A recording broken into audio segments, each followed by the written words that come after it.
The prince who gave up the British throne, Edward VIII's early life. Long before he became the man who changed the course of British royal history, he was simply David.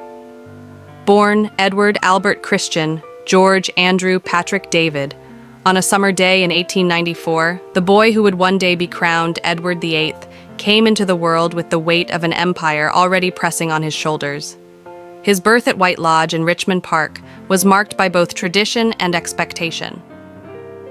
As the eldest son of the future King George V and Queen Mary, his destiny was never in question. He would be king. He would be the future. He would embody the very idea of monarchy. And yet, from the earliest years, the seeds of rebellion were already sown. David's upbringing was anything but warm. His father, George, was a stern and emotionally distant man, obsessed with order, duty, and the sanctity of the crown. The boy's life was governed by rigid routine, harsh discipline, and relentless preparation for a role he never asked for. Affection was rare, praise even rarer. He was taught to salute before he could properly read. He wore miniature naval uniforms while other children played. And as he grew, he was constantly reminded that his life was not his own. It belonged to Britain, to the Empire, to history. In private, however, young Edward was restless. He longed not for tradition, but for experience. As a teenager, he studied briefly at the Royal Naval College before moving on to Oxford. But academia bored him.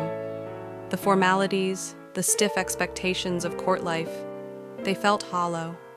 What he craved was connection, emotion, something real beyond the gold-framed portraits and marble halls. During World War I, Edward desperately wanted to serve on the front lines, but the palace refused. He was too valuable, too visible. Instead, he toured the trenches, met with soldiers, and became a symbol of morale. The troops adored him. He shook thousands of hands, heard thousands of stories. And in those muddy fields of France, he began to see another world, one far removed from Buckingham Palace, one he liked far better. When the war ended, the world was not the same, and neither was he. The 1920s brought with them jazz, cinema, and the slow crumbling of old empires.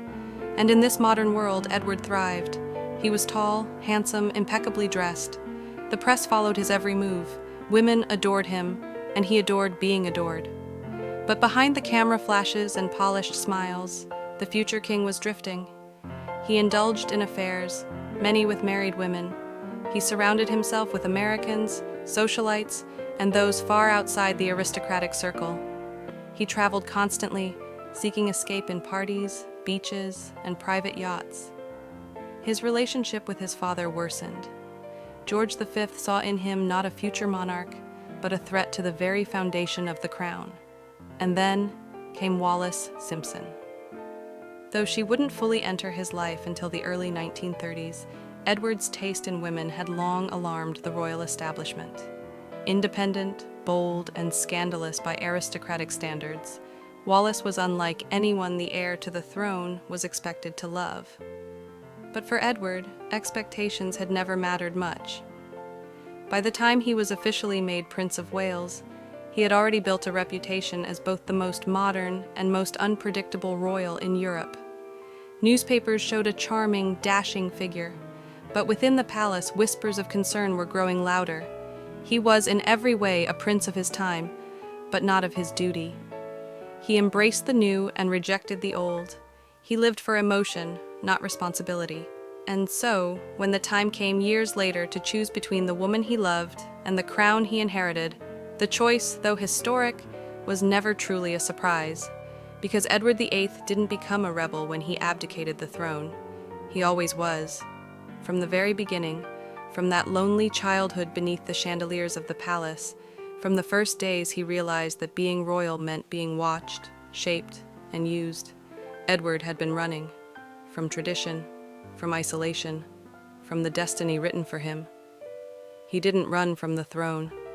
He ran toward something else, love, freedom, and perhaps finally himself.